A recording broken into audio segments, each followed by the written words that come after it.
21वां बाब। खुदावंद की तलवार। फिर खुदावंद का कलाम मुझ पर नाजिल हुआ कि आए आदमजाद, यरूशलेम का रुख कर और मुकद्दस मकानों से मुखातिब होकर मुल्क इसराइल के खिलाफ नबूवत कर और उससे कह, खुदावंद यूं फरमाता है कि देख, मैं तेरा मुखालिफ हूं और अपनी तलवार म्यान से निकाल लूंगा और तेरे सादिकों और तेरे शरीरों को तेरे दरमियान से काट डालूंगा। बस चूंकि मैं तेरे दरमियान से सादिकों और शरीरों को काट डालूंगा, इसलिए मेरी तलवार अपने म्यान से निकलकर जनूब से शमाल तक तमाम बशर पर चलेगी और सब जानेंगे कि मैं खुदावंद ने अपनी तलवार म्यान से खींची है, वो फिर उसमें न जाएगी। बस आए आदमजाद, कमर की शिकस्तगी से आहें मार और तलहकामी से उनकी आंखों के सामने ठंडी सांस भर, और जब वो पूछें कि तू क्यों हाय हाय करता है, तो यूं जवाब देना कि उसकी आमद की अफवाह के सबब से और हर एक दिल पिघल जाएगा और सब हाथ ढीले हो जाएंगे और हर एक जी डूब जाएगा और सब घुटने पानी की मानिंद कमजोर हो जाएंगे।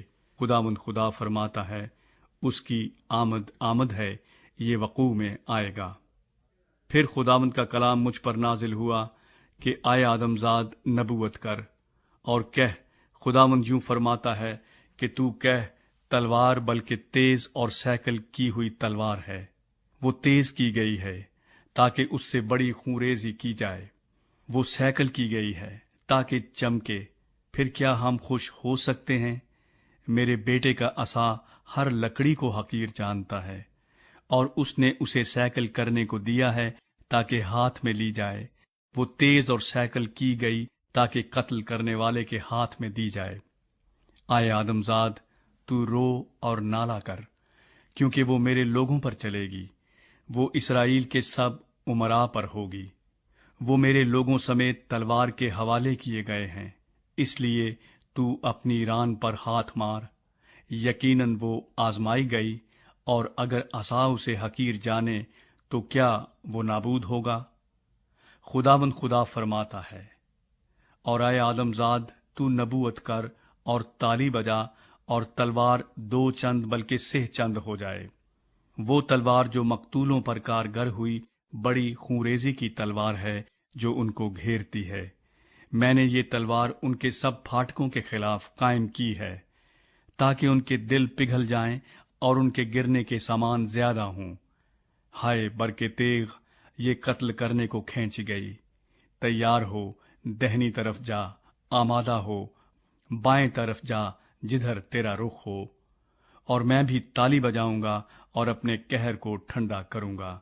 मैं खुदावंद ने ये फरमाया है। शाह बाबल की तलवार। और खुदावंद का कलाम मुझ पर नाजिल हुआ कि ए आदमजाद, तू दो रास्ते खींच जिनसे शाह बाबल की तलवार आए। एक ही मुल्क से वो दोनों रास्ते निकाल और एक हाथ के निशान के लिए शहर की राह के सिरे पर बना। एक राह निकाल जिससे तलवार बनी अमून की रिबा पर, और फिर एक और जिससे यहूदा के महसूर शहर यरूशलेम पर आए, क्योंकि शाह बाबल दोनों राहों के नुक्ताए इत्तिसाल पर फालगिरी के लिए खड़ा होगा और तीरों को हिलाकर बुत से सवाल करेगा और जिगर पर नजर करेगा। उसके दाहिने हाथ में यरूशलेम का कुर्रा पड़ेगा कि मंजनीक लगाए और कुछ तो खून के लिए मुंह खोले, ललकार की आवाज बुलंद करे और फाटकों पर मंजनीक लगाए और दमदमा बांधे और बुर्ज बनाए। लेकिन उनकी नजर में ये ऐसा होगा जैसा झूठा शगुन, यानी उनके लिए जिन्होंने कसम खाई थी, पर वो बदकिरदारी को याद करेगा ताकि वो गिरफ्तार हों। इसलिए खुदावंद खुदा यूं फरमाता है कि चूंकि तुमने अपनी बदकिरदारी याद दिलाई और तुम्हारी खताकारी जाहिर हुई, यहाँ तक कि तुम्हारे सब कामों में तुम्हारे गुनाह आया हैं, और चूंकि तुम ख्याल में आ गए, इसलिए गिरफ्तार हो जाओगे اور تو اے مجروح شریر شاہ اسرائیل، جس کا زمانہ بد کرداری کے انجام کو پہنچنے پر آیا ہے، خداوند خدا یوں فرماتا ہے کہ کلاه دور کر اور تاج اتار، یہ ایسا نہ رہے گا۔ پست کو بلند کر اور اسے جو بلند ہے پست کر، میں ہی اسے الٹ الٹ الٹ دوں گا، پر یوں بھی نہ رہے گا، اور وہ آئے گا جس کا حق ہے اور میں اسے دوں گا۔ امونیوں کی تلوار۔ اور تو اے آدم زاد نبوت کر اور کہہ، خداوند خدا بنی امون اور ان کی تانہ زنی کی بابت یوں فرماتا ہے کہ تو کہہ، تلوار بلکہ کھینچی ہوئی تلوار خونریزی کے لیے سیکل کی گئی ہے، تاکہ بجلی کی طرح بھسم کرے، جبکہ وہ تیرے لیے دھوکہ دیکھتے ہیں اور جھوٹے فال نکالتے ہیں، کہ تجھ کو ان شریروں کی گردنوں پر ڈال دیں جو مارے گئے، جن کا زمانہ ان کی بد کرداری کے انجام کو پہنچنے پر آیا ہے۔